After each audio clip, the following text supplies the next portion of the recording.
The top 5 underrated Warframes Part 1. This is a little mini tier list for my personal underrated Warframes. I do want to make a disclaimer that all Warframes are good and all have their own fans and player base, but I do feel that these frames are just not talked about enough, and so I would like to bring them into the spotlight a bit more in 2025. Some of you may not view some Warframes as underrated, and that is fine because at the end of the day, actually saying something is underrated is pretty much subjective, so it's fine if you do not agree with me. We will be going over why I think they are underrated and good, as well as a few builds for them ranging from budget to late game, so this guide is for everyone. I will be making full build guides for some of them in the future as well, so stay tuned for that. Let's hop straight into it. First up, we have Grendel. Now, I actually initially overlooked Grendel entirely. I just didn't think he was that great until I gave him a try. And oh boy, all I can say is just become Ball. Ball is life. That's all I can say.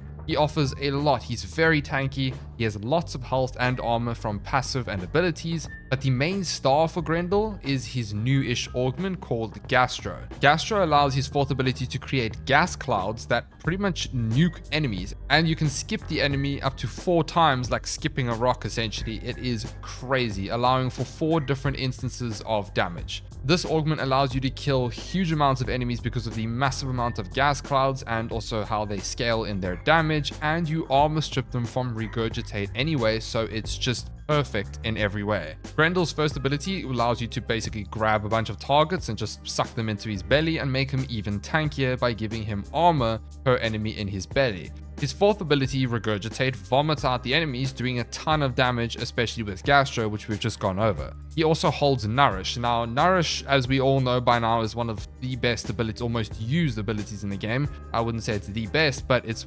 definitely up there. Nourish holds huge amounts of energy regen because it multiplies the amount of energy you get, and you get viral waves every time you're hit, meaning enemies around you get max viral stacks instantly, and Nourish will apply viral to your weapons as well. It is an incredibly loaded ability. And of course, his third ability, making him into Ball. Now, Ball is just fun.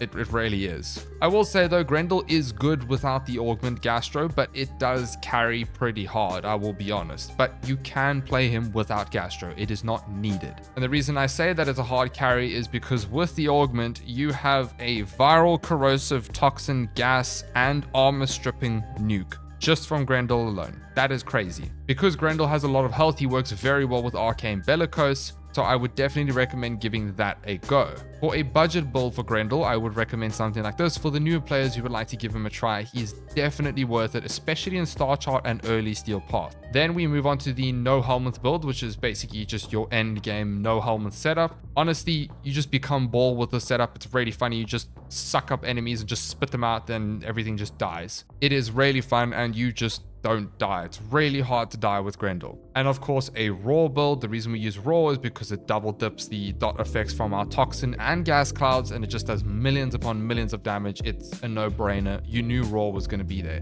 And it also doubles as a gun buffing setup, so basically your weapons will have viral and raw to double dip, and then you just have huge amounts of damage overall. It's crazy. Grendel shreds through all levels of enemies, especially since you armor strip them, although I'm yet to test him at level cap. But let's be real, most of the player base does not level cap anyway, so for the most part, Grendel is perfect. I also have a health demon build just for pure health and tankiness. It is so overkill, it's not needed. For the Archon shards, I would recommend putting about 2 health shards with him and casting speed and an equilibrium shard as well, although you can switch this out if you'd like. It's completely flexible. Grendel's also just great for a general weapons platform. However, Grendel does come with some problems, and the only problems that he kind of has is that he can struggle in team play since he needs to feed on enemies to cast his other abilities, and sometimes your allies will kill them too quickly. It's not all the time, it is just sometimes. It all depends on what your allies are running, and if they're running a one-click nuke the room build, and you're just sitting there going, I cannot pull anything with Feast. That is the one downside. However, a way to mitigate this is actually to build for more range. This will actually help you a little bit. The other problem is that he cannot feast on enemies who have overguard, and a great way to fix this is actually running a secondary as a utility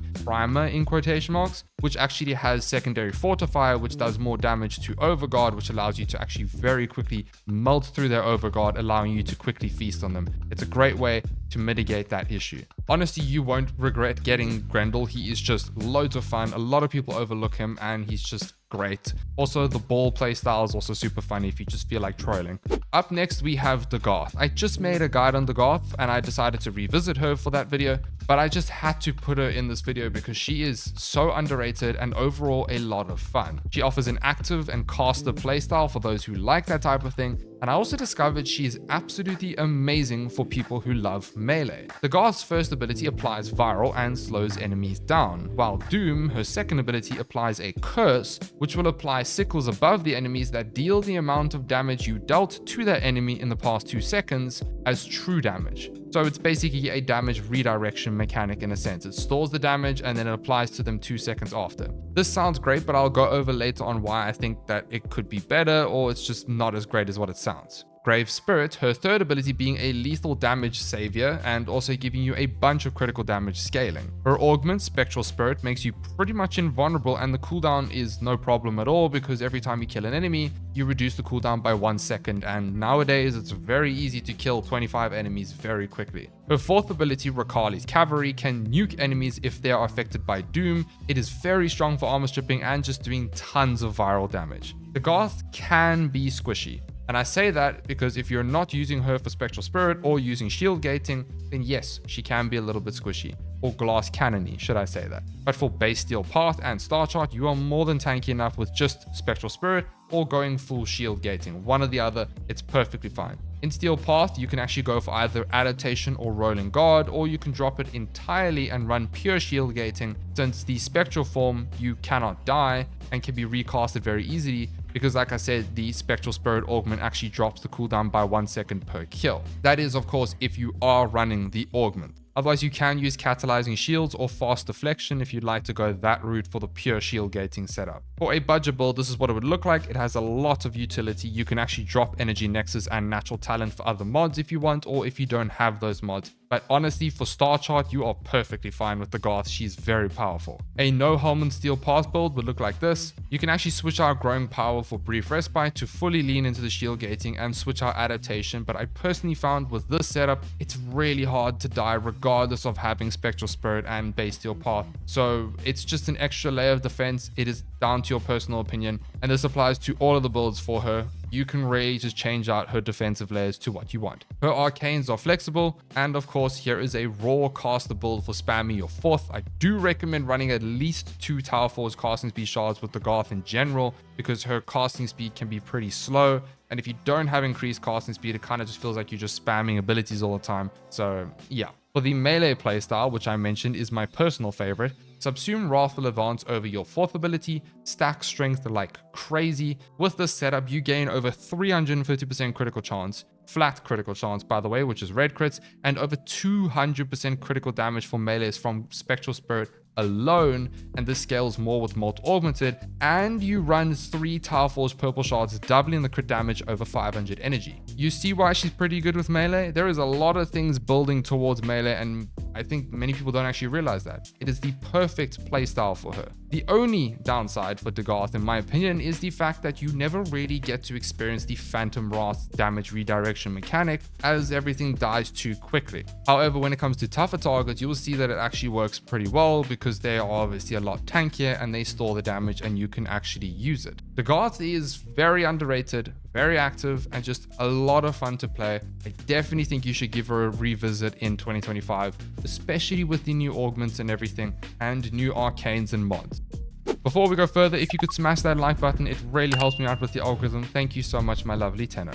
Moving on to Lavos. Oh my word, I slept on Lavos for so long, and what a fantastic warframe. One of my favorite frames to play, purely because of how his mechanics work and how you have to use a brain cell or two when playing him. Lavos literally adapts to any scenario and faction. You choose what you want on the fly. He is incredibly versatile for everything: tanking, nuking, caster playstyle, melee playstyle, gun buffing, you name it. Lavos can do it all. And I didn't realize that until I made a video on him and I played him, and I wish I played him sooner. He is an alchemist, basically. Each ability can be imbued with a base element by holding down the respective ability. You can hold down 2 abilities at a time to imbue a secondary element like gas, magnetic, corrosive, viral, and so on. And then the next cast will have the element you have chosen and the base element tied to that ability. So the 4 elements will have the base elements, and then you'll have secondary elements that you can actually create and use.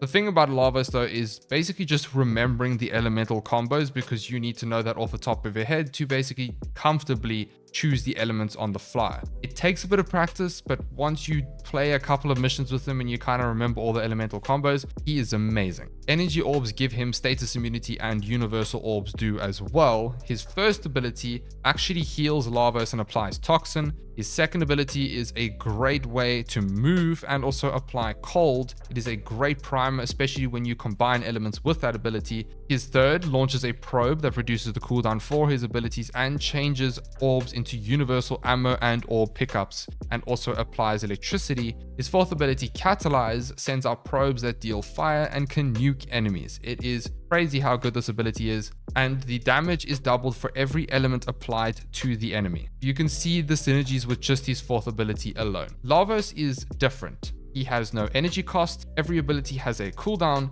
Ability duration also increases the status duration from weapons and abilities. Ability efficiency increases the cooldown reduction from transmutation probe, his third. And valence formation is one of the best augments in the game. When you cast an ability that is imbued with an element, that element will be applied to your weapons with a guaranteed status effect per hit as a 200% bonus. Yes, this applies to multi-shot as well, which is disgusting, as this allows you to fight any faction you want at any given moment, and you can just change elements on the fly for your weapon build. Honestly, Lavos is loaded with the amount of stuff that you can do with him. A budget build would look like this for newer players: a no helmet build with 2 Archon mods, Valence Formation and Blessing, as well as Arcane Ice Storm, or you can go Arcane Bellicose.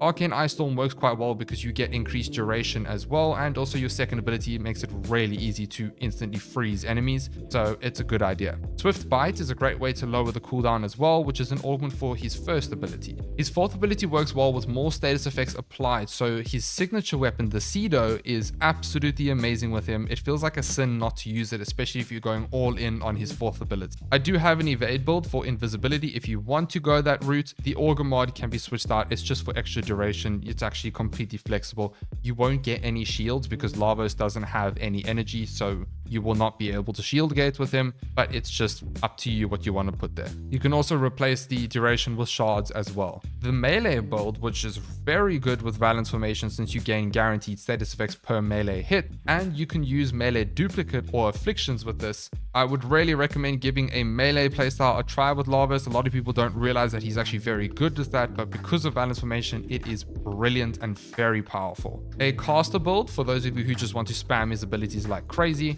And when it comes to the downsides of Lavos, the only thing really when it comes to the downsides is getting used to the imbuing the elements on the fly. Once you practice with him and learn all elemental combos and just figure him out a little bit, he is one of the best Warframes out there and unique compared to all other Warframes. No other Warframe will offer what Lavos can do. He is very versatile. He can do a bunch of damage and also be tanky at the same time. He's kind of like a giant tester frame for everything because of how versatile he is, which is why I like him, and which is why I think if you want to play a frame that can actually offer you anything you want and have such a giant blank canvas to play around and mess around, then Lavos is great. He just has a little bit of a learning curve, that's all. Moving on to Voruna. I recently came back to her to make a video on her, but I thought why not add her here in this list because I feel that she is underrated. Voruna is an invisible melee goddess. Like, genuinely. She nukes with a ton of status effects. She has infinite energy sustain and just is crazy powerful. She is also perfect for Arcane Impetus, which is Impetus, one of them, I don't know, which is very, very good. Her passive is very diverse. Each ability has a wolf tied to them, and each wolf can give you a buff. You activate the passive by holding down the respective ability, and you can only have one passive at a time. First ability gives you parkour velocity, second gives full status immunity, third gives you heavy attack efficiency at 100%, and fourth gives lethal damage saving. Her first ability turns you invisible, and when you break the invisibility, your melee gains status chance, crit chance, and crit damage with 100% chance to proc slash for a short duration, which can be increased by 1 second up to 8 seconds at max when you kill an enemy with a melee. Her second ability pounces on enemies, applying 5 randomized status effects at 10 stacks. When enemies die, the initial 5 status effects that enemy got procced with will then spread to nearby enemies in a small radius, which can be scaled with ability range. Yes, it can be recasted and can spread a bunch of status effects, but again, remember, it'll only spread the 5 initial status effects. This is still incredibly powerful for condition overload type mods and melees. Her third ability drops health orbs for every melee kill and energy for every headshot kill. Your fourth means wolf, like you literally go on all fours and you pounce on enemies with charges. Personally, I don't like this ability at all. It does have good scaling. When you have the augment as well, it makes it a lot better, but I just cannot play this ability without the augment. I don't like it at all.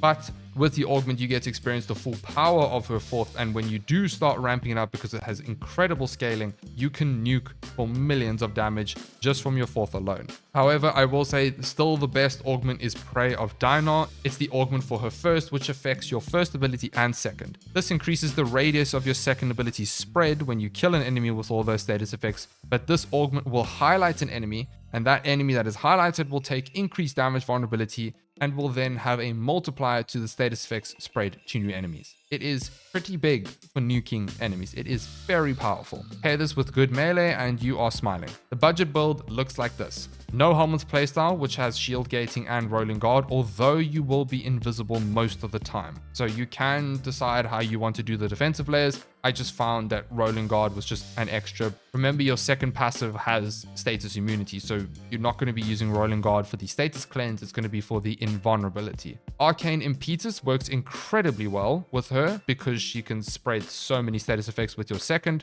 And of course, we have a melee playstyle with Voruna because she is very good with melee. So we use Wrathful Advance, very powerful, and you can use purple shards to min-max this even more if you want to go all in on that. I do have an Ulfrun's Descent build for those of you who would like to go all in on her fourth ability. I do recommend it. It is pretty fun, to be honest with you. Once it gets, going and built up, it's pretty powerful. And then I have a Gunrunner build for those who would like to do the full Gunrunner playstyle. And that pretty much covers all the builds for her. Voruna is very agile, she's quick, she has invisibility, and she's very good for shield gating. But she can be glass cannoning. It depends on how you build the defensive layers, it depends on how you go for it, it depends how you go about it. But one of the things I can recommend is that you actually use a blast topaz shard that replenishes your shield every time you kill an enemy with blast, and you can actually put blast on your status primer for your companion, or you can even use your second ability as a way to basically get blast because it's so easy to cast this. If you do put casting speed shards, all of the animations from her abilities are a lot faster and it's very, very quick. So it's a great way to keep her alive if you would like a little bit of a trick or a hack to keep her surviving a bit easier if she breaks her invisibility. But for the most part, you're going to be stuck in your first. She's also very good to pair with Contagious Bond if you use a companion that's going to be using the Mecha set or just Contagious Bond in general. Very underrated. I do think that Voruna actually has quite a niche fan base, but it feels like after the new arcanes and augments, she deserves some more light because she's definitely in a better place, and I certainly have overlooked her since she released. And she's definitely worth building nowadays in 2025. Trust me, worth it. She's even more powerful. And finally, we have Garuda, the last frame on this list. Garuda is a weird one for me. I feel like the community knows she's good, but it seems only like higher MR players just play Garuda. I don't know what the reason is for that, but I think she's fantastic. Her first ability, Dread Mirror, absorbing all damage to Dread Heart, which is that little heart thing that's floating above you. Once you stack up this damage, you can actually hold down the ability to charge it even more with more damage, with 100% damage increasing per second, and then you send out a ball of death, nuking everything in front of you with millions of damage. This ability can technically go to damage cap, no problem, especially at higher levels when you start absorbing ridiculous amounts of damage, but it's just great. Even just her first ability alone is pretty much the core of her kit, and it's brilliant. Blood Altar is her second that can provide healing auras and keeping up Archon Intensify permanently. Also, it's a very cheeky way to kill very tough targets, because what this ability does is it makes the target invulnerable and drains their health by 1% per second. Now, you can kind of just keep that one tough target there and keep them invulnerable, and it will slowly drain their health. Her third ability, regenerating your shields in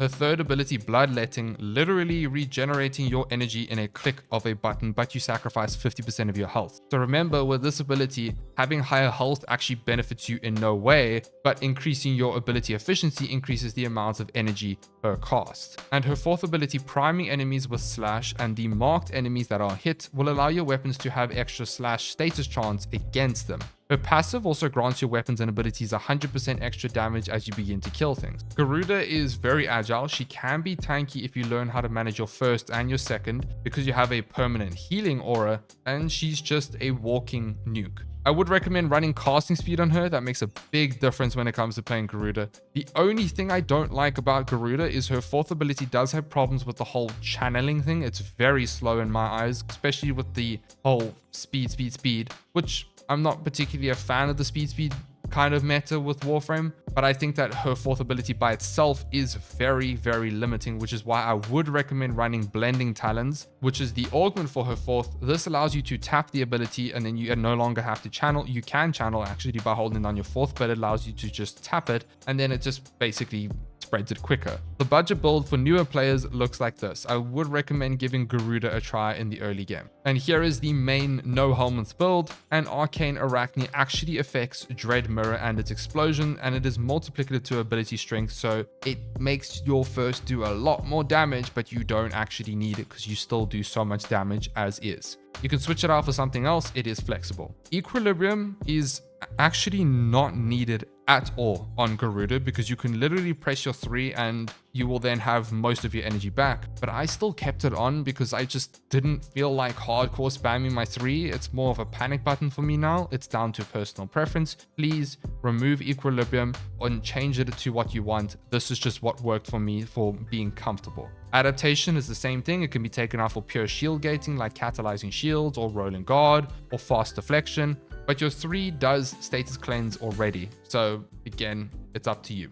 This applies to all of the builds here. Here is a melee Wrathful advanced build and a raw build for even more nuking, which will multiply the damage from your first, and the good old faithful Garuda build, Gloom Garuda, which is the perfect match. I personally don't play Gloom Garuda at all, but it's the one that I've had for a very long time, and it is very functional and works quite well. She does take some getting used to, but once you get the hang of keeping your 1, 2, and 4 up, she is amazing in all aspects in Warframe. She does have Exalted Claws, which will be shown if you don't have any melee equipped. I personally go straight for Afflictions with this build right here. The Malicious Raptor stance is actually very, very good with Afflictions. Like, the slide attack lifts enemies. It's very powerful. And honestly, I could say it again, I think Garuda is slept on. I think that more people should play her, and I think that she's a lot better than people think. And I think that she should be a bit more popular nowadays because she is that good. And I know there are many people that know she's powerful, but I just feel like you should give her a try again. And that concludes the list of my top 5 underrated Warframes. Let me know in the comments below what your top 5 underrated Warframes are.